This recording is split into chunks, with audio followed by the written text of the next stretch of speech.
Mi esposa rechazó la intimidad durante meses.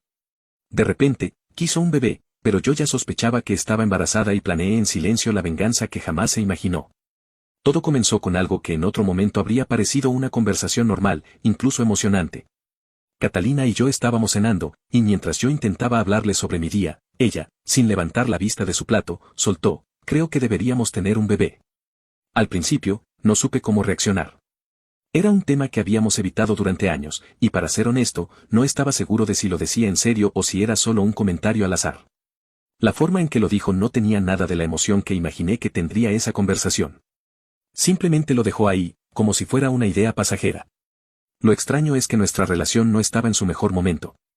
Hacía meses que sentía que algo había cambiado entre nosotros. Ya no hablábamos como antes, y la intimidad, bueno, eso prácticamente había desaparecido. Siempre había una excusa: estaba cansada, tenía mucho trabajo, necesitaba un tiempo para ella. Yo traté de entenderlo, pensé que era algo temporal, pero cuando soltó lo del bebé, fue como si se encendiera una alarma en mi cabeza. ¿Por qué ahora? Esa noche no pude dejar de pensar en lo que había dicho. Intenté decirme a mí mismo que tal vez era una forma de reconectar, de encontrar algo que nos uniera otra vez, pero en el fondo, algo no cuadraba. Durante las semanas siguientes, empecé a prestar más atención. Salía temprano al trabajo y llegaba más tarde de lo normal. Pasaba mucho tiempo pegada a su teléfono, algo que no era habitual en ella. Y lo que más me inquietó fue que cada vez que intentaba hablar con ella sobre lo que sentía, me cortaba con evasivas. No hay nada malo, solo estoy cansada, decía. Pero yo sabía que no era eso. No podía ser solo cansancio. A veces me pregunto si debería haber actuado antes, si debería haber enfrentado mis dudas en lugar de tratar de ignorarlas. Pero en ese momento, simplemente no quería admitir que algo andaba mal. Los días después de esa cena fueron raros, por decirlo menos. No podía dejar de darle vueltas a lo que había dicho Catalina sobre tener un bebé. Era como si esa frase se hubiera quedado grabada en mi mente, repitiéndose una y otra vez. Intenté actuar como si todo estuviera normal, pero no podía sacudirme la sensación de que algo estaba fuera de lugar. Primero fueron los pequeños cambios. Catalina comenzó a salir más temprano al trabajo, algo que antes no hacía. También empezó a quedarse más tarde, alegando que tenía muchas reuniones de última hora. Yo intentaba no darle importancia. Es solo estrés laboral, me decía. Pero cada vez que salía de casa, esa duda en mi interior crecía un poco más. Luego estaba su teléfono. Siempre habíamos tenido una relación bastante abierta en ese sentido. No éramos de revisar el móvil del otro ni de esconder cosas, pero de repente, parecía estar pegada a él todo el tiempo. Cuando le llegaba un mensaje, lo miraba rápidamente y lo guardaba en su bolsillo, como si no quisiera que lo viera. El colmo fue una tarde cuando llegué a casa antes de lo habitual. Había tenido un día complicado en el trabajo y decidí darme un respiro. Mientras subía las escaleras hacia nuestra habitación, noté algo que me detuvo en seco: un perfume. No era el suyo ni tampoco el mío. Era un aroma dulce, casi floral, que no reconocía. Catalina no estaba en casa en ese momento, así que busqué discretamente por la habitación, tratando de encontrar de dónde venía. No había nada fuera de lugar, excepto su blusa favorita, que estaba colgada en el respaldo de una silla. La acerqué a mi nariz, y ahí estaba, el perfume, intenso y evidente. Me quedé congelado por un momento. No quería saltar a conclusiones, pero tampoco podía ignorar lo obvio. ¿Por qué olería a un perfume que no era suyo? ¿Era nuevo? ¿Por qué no lo había mencionado? Decidí no decir nada esa noche, pero mi cabeza no dejaba de dar vueltas. La gota que colmó el vaso llegó unos días después. Catalina estaba en la ducha, y su teléfono, que había dejado en el mueble de la sala, vibró con un mensaje. Lo vi por pura casualidad mientras pasaba, pero no pude evitar notar algo: un emoji de corazón junto al nombre Daniel. Traté de convencerme de que no significaba nada. Podía ser un compañero de trabajo, un amigo, cualquier cosa. Pero al mismo tiempo, mi intuición gritaba que algo estaba mal. Esa noche, mientras nos acostábamos, la observé. Quería preguntarle, enfrentarla, pero las palabras no salieron. No sabía si estaba preparado para lo que pudiera decirme. Unos días después del incidente con el mensaje en su teléfono, algo en mí empezó a cambiar. Ya no podía ignorar las señales.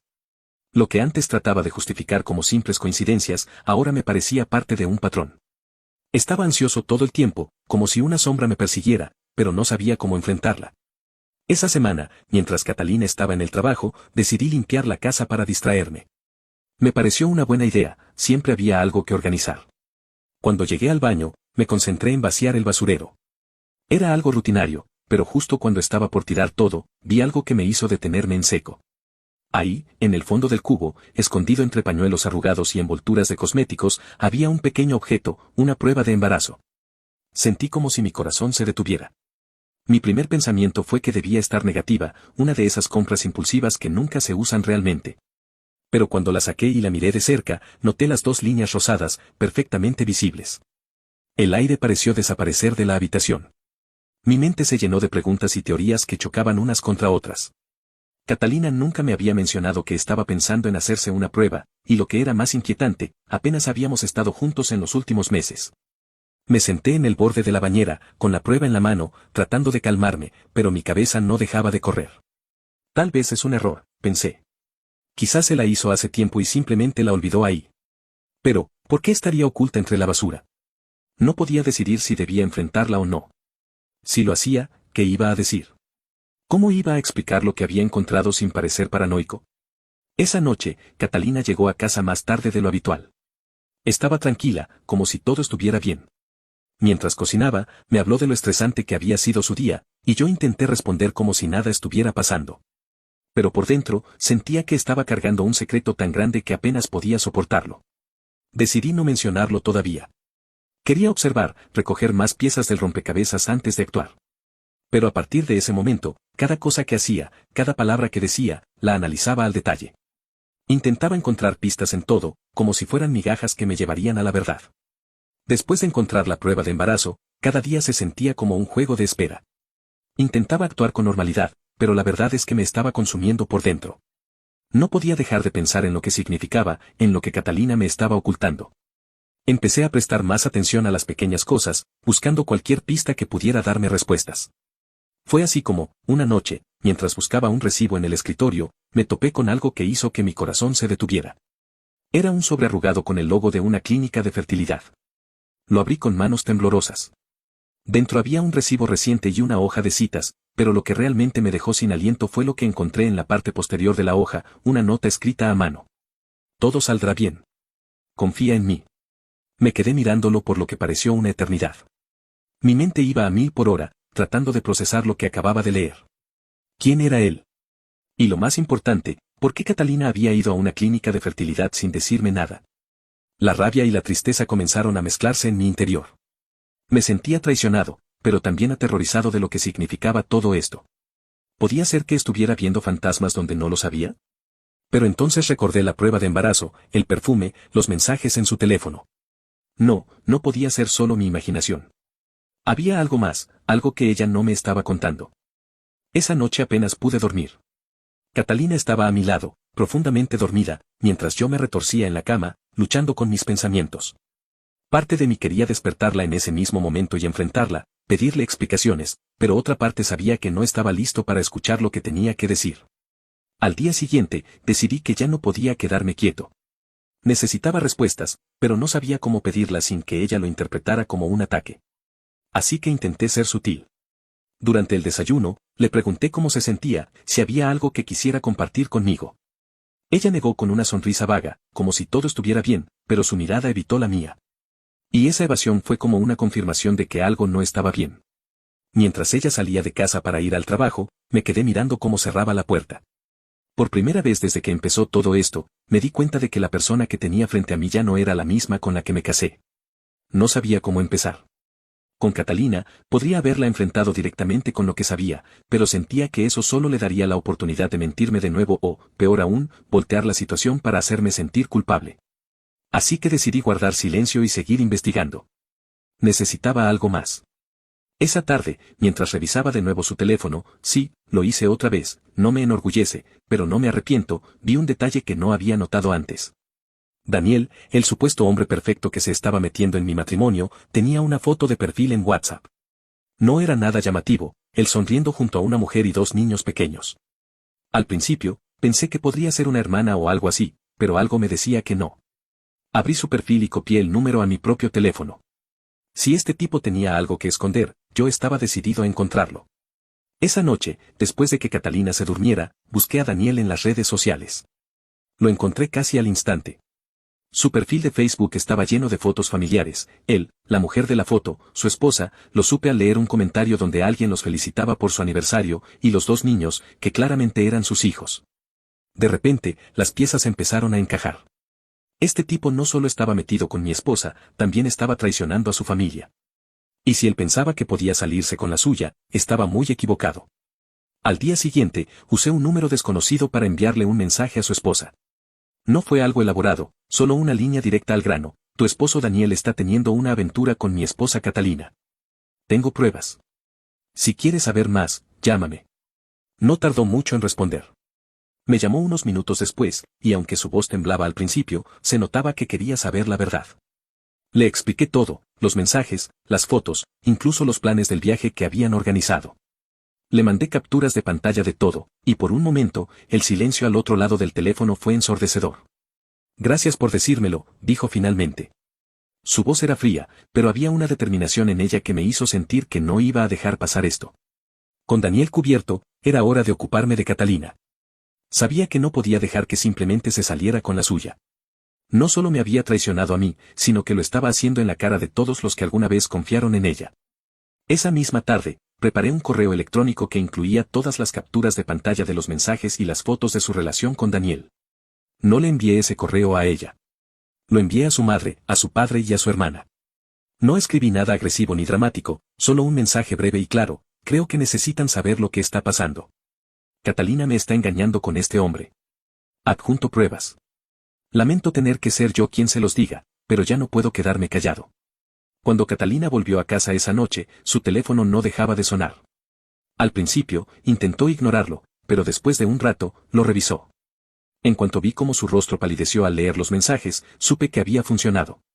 ¿Qué hiciste?, me gritó con una mezcla de rabia y desesperación en la voz.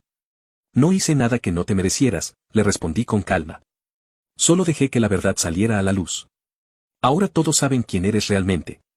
Catalina intentó darme una larga lista de excusas: que las cosas entre nosotros no iban bien, que Daniel la había hecho sentir especial, que no quería hacerme daño. Pero para mí, ya era tarde. No importaba lo que dijera, nuestras acciones habían hablado por sí mismas. Esa noche, Daniel fue confrontado por su esposa. Según me enteré después, lo echaron de su casa, y ella pidió el divorcio. Catalina, por su parte, tuvo que enfrentarse a su familia, que estaba devastada. Yo, por primera vez en meses, me sentí en paz. No porque quisiera venganza por sí misma, sino porque había recuperado el control de mi vida. Ya no estaba atrapado en sus mentiras ni en su juego. La relación entre Catalina y Daniel, como era de esperarse, no duró mucho después de eso. Pero yo no estaba interesado en lo que pasara con ellos. Mi única preocupación era reconstruir mi vida y asegurarme de que nunca más permitiría que alguien me hiciera sentir así. Esa noche, después de que todo salió a la luz, sabía que las cosas no podían seguir como estaban. No iba a permitir que Catalina se quedara en mi casa, en nuestra casa, después de lo que hizo. Yo ya había pasado suficiente humillación. Ahora era mi turno de actuar. Me senté en la sala con las luces bajas mientras ella iba y venía como un fantasma, revisando su teléfono frenéticamente. Su madre le había enviado un mensaje desgarrador. Su hermana también se veía desbordada. Pero en ningún momento vi arrepentimiento en su rostro, solo enojo, como si fuera yo el culpable de todo. Finalmente, se detuvo frente a mí con los brazos cruzados. ¿Qué piensas hacer ahora?, me preguntó. Lo dijo con un tono desafiante, como si todavía creyera que tenía el control de la situación. Es simple, le respondí con la mayor calma que pude reunir. Te vas. Ella parpadeó, confundida. ¿Qué? Te vas, repetí, esta vez con más firmeza. Esta casa es mía. No quiero volver a verte aquí. Te doy una hora para empacar tus cosas. Por un momento, pareció que no me creía. Siempre fui el que buscaba evitar los conflictos, el que se disculpaba incluso cuando no había hecho nada malo. Pero esta vez no había marcha atrás. Me levanté del sofá, me acerqué a la puerta y la abrí de par en par. Tu tiempo empieza ahora. Primero, intentó llorar. ¿Cómo puedes hacerme esto después de todo lo que hemos pasado juntos? La ironía de esa frase casi me hizo reír. ¿De verdad quieres hablar de lo que hemos pasado juntos?, le respondí, señalando su teléfono. Porque parece que, juntos, es lo último que te importaba. Después, intentó ponerse a la defensiva. ¿Y qué pasa con todo lo que hice por esta casa? ¿Por nosotros? No puedes simplemente echarme así. ¿Quieres hablar de todo lo que hiciste? Perfecto. Hiciste un excelente trabajo destruyendo lo que teníamos. Así que sí, puedo echarte, y lo estoy haciendo. Después de unos minutos de discusión inútil, Catalina se dio cuenta de que no iba a ceder. Agarró una maleta, la llenó con lo básico y se dirigió a la puerta. Me miró por última vez con una mezcla de odio y algo que parecía una súplica silenciosa. Esto no tenía que terminar así, murmuró. No, no tenía, le respondí. Pero aquí estamos. Cerré la puerta detrás de ella sin decir nada más. Me quedé parado por un momento, sintiendo el peso del silencio. Por primera vez en meses, sentí que tenía el control de mi vida otra vez. A la mañana siguiente, me desperté temprano. La casa se sentía más grande, más vacía, pero de alguna manera más ligera. Preparé café, me senté en la mesa y dejé que el silencio me envolviera. No era el final que alguna vez había imaginado, pero era el que necesitaba. Más tarde, un amigo me llamó. Había escuchado lo que pasó porque, al parecer, la familia de Catalina ya había comenzado a hablar del tema. Me preguntó si estaba bien, y lo único que pude decir fue, mejor de lo que he estado en mucho tiempo. Esa noche, abrí una botella de vino que había estado guardando para una ocasión especial. No era un festejo, pero sí un cierre. Me serví una copa, miré la casa alrededor y me di cuenta de algo, sobreviví. Los primeros días después de la separación fueron un caos emocional. Me despertaba en las mañanas con esa sensación de vacío en el pecho, como si algo me faltara. Todo me recordaba a Catalina, la manera en que doblaba las toallas, las canciones que solíamos escuchar juntos. Incluso el silencio tenía su forma de recordarme a ella. Al principio, intenté llenar ese vacío manteniéndome ocupado. Me levantaba temprano, salía a correr al parque y pasaba horas reorganizando las cosas en el pequeño departamento. Era mi forma de mantener mi mente distraída, de evitar caer en un pozo de autocompasión. Pero había momentos en los que la tristeza era inevitable. Las noches eran lo peor. La soledad parecía más grande cuando no había nadie más en casa, y muchas veces me quedaba despierto hasta tarde, mirando el techo y pensando en todo lo que había salido mal. Sin embargo, con el tiempo, algo empezó a cambiar. Era sutil, casi imperceptible al principio, pero ahí estaba. Me di cuenta de que, por primera vez en mucho tiempo, tenía espacio para mí mismo. Espacio para pensar en lo que quería, en quién era, en lo que me hacía feliz. Fue entonces cuando volví a agarrar la guitarra. Había pasado años sin tocarla, pero cuando rasgué las primeras notas, algo en mí se sintió en paz. No, no era perfecto. Mis dedos estaban torpes y olvidados, pero cada acorde me recordaba que había cosas en mi vida que aún me pertenecían, cosas que nadie podía quitarme. También empecé a reconectar con amigos. Algunos de ellos habían estado ahí todo el tiempo, pero me había alejado durante los últimos años, encerrado en mi propia burbuja de rutina y problemas.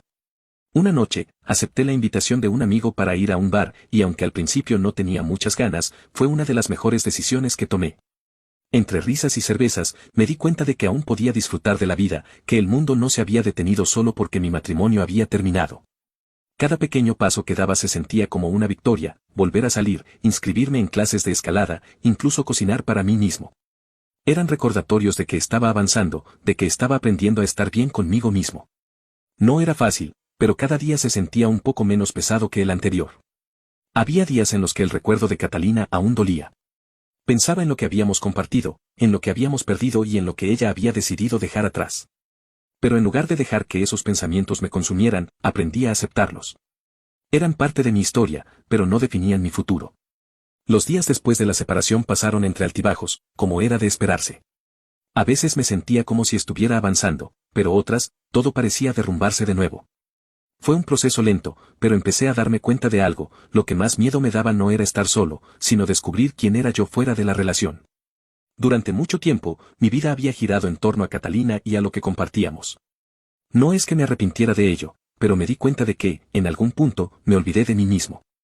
Era como si mi identidad estuviera atada a esa relación, y ahora que ya no existía, tenía que reconstruirme desde cero.